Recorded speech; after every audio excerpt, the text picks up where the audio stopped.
Hey y'all, and welcome back to my channel. Thank you so much for joining me today.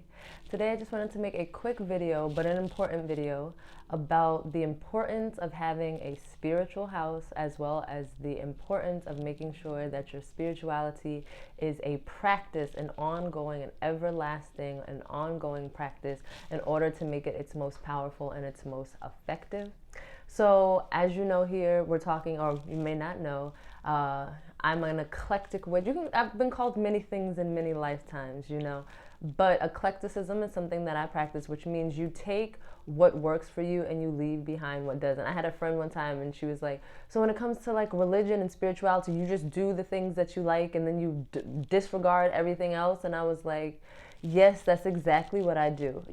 I have explored many different spiritual paths. Even when you look at like diets and stuff, many different ways of eating, and I take what works for me and I leave behind what doesn't, and this makes your path the most customized to yourself, and also it's going to make it the most powerful and the most efficient. That being said, it is important that whatever community, or what I like to call a spiritual house, that you choose, that you honor that house. If there is a spiritual guide, a spiritual leader, a mentor, a specific program that you believe in and that resonates with you most, it's important to find one house to make your home, right? So if you were looking for a doctor, you wouldn't you might get a second opinion depending on what's going on with you. But for the most part, you're not going to go to the doctor when you have one doctor when you have a cold, and the next doctor when you have a sore throat, and the next doctor when your knee hurts, and the next doctor and you're just jumping all around. You have a general practitioner that you stick with, right? And for those people who are religious, they're not going to one church so they may visit churches sometimes, but they're not going to go to one church on one Sunday and then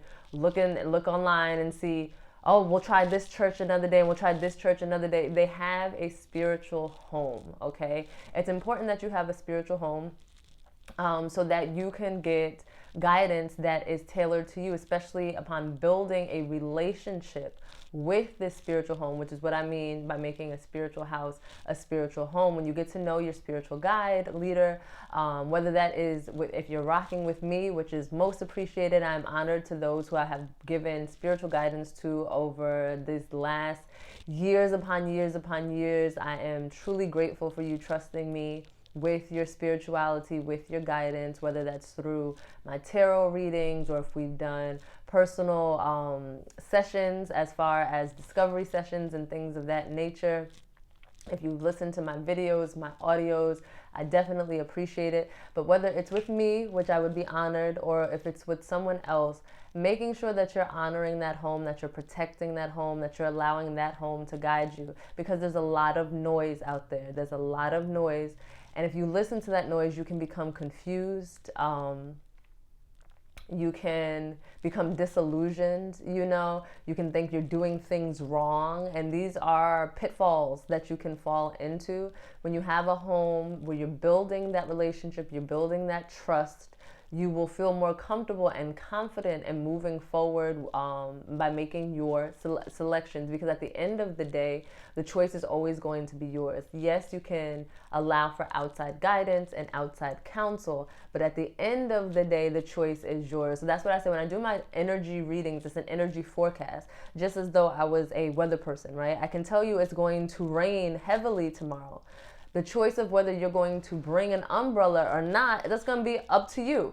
It's going to be up to you to make that final decision. And on this channel, I want to inspire and empower you to make those decisions for yourself, to trust your intuition as the final decision maker, So make sure that you are covered by a spiritual house, not just when times get hard, but when things are good. You want to be praising that spiritual house. You want to give gratitude to that spiritual house so that it gives to you the way that you give to it. It needs to be a symbiosis that's occurring there. Another thing I just wanted to touch on is the importance of making your spiritual path or your spirituality an ongoing and everlasting practice. Think of it as a fireplace that you never, ever, ever want to go out. And it's also not just a fireplace that you want to get to when you're freezing. You know, again, you don't want to just use spirituality when you need something. When things are good, you want to give gratitude to those, to your spirituality. You want to give offerings, give thanks, right? There always needs to be, and I've seen, especially this year, work in regards to protection, keeping you protected from negative energies, from outside forces that do not serve you. You know, don't let up on that. Don't think, oh, I'm good.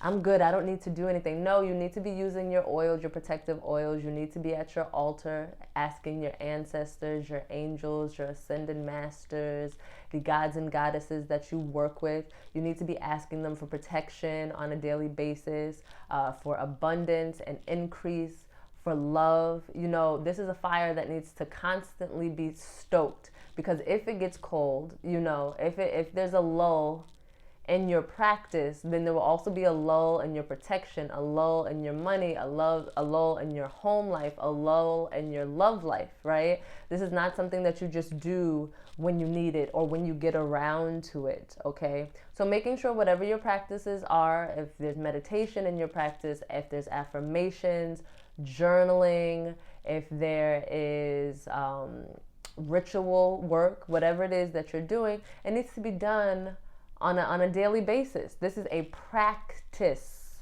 okay? A spiritual practice. And the more that you practice, the better that you get. Practice makes not perfect, but improvement.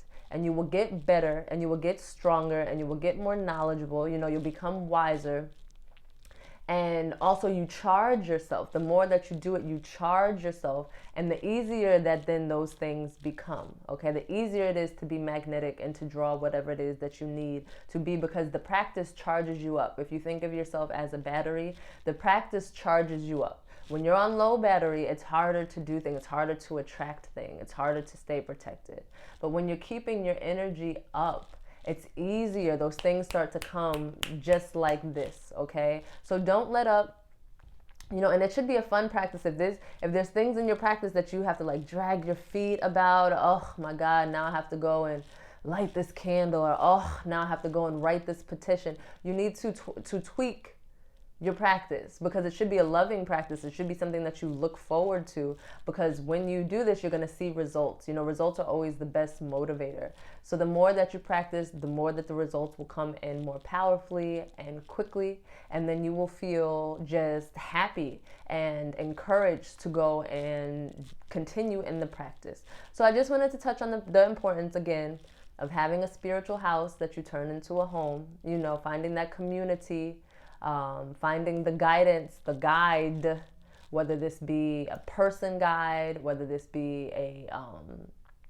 spirit guide, animal guide, a god or goddess that you work with, and you want to build that relationship, okay? Stay in that spiritual house. Don't be jumping all over from place to place. Yes, we recognize and encourage eclecticism, yes, but even on an eclectic path, right, you need to have some kind of a spiritual home, right? Some kind of a foundation, some place to call your port in the storm. And then you also need to be in spiritual practice on a daily basis. You don't want to do anything that overwhelms you. You don't want to, oh, when I wake up in the morning, I have to do affirmations and journaling, and then I do prayer, and then I do a yoga session, and I do this and this and this, and then it becomes too much. It becomes too much. Tailor it to what works for you, and then do that thing.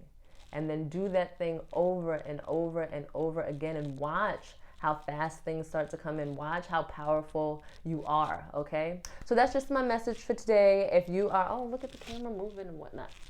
If you are someone who resonates with this message, have you found your spiritual house? Have you found your spiritual guide? Please share below. Also, I'm growing this channel, so it would really be wonderful if you could show support by subscribing to my channel, liking this video so that I can reach a wider audience. That would be wonderful. Thank you so much for those who do.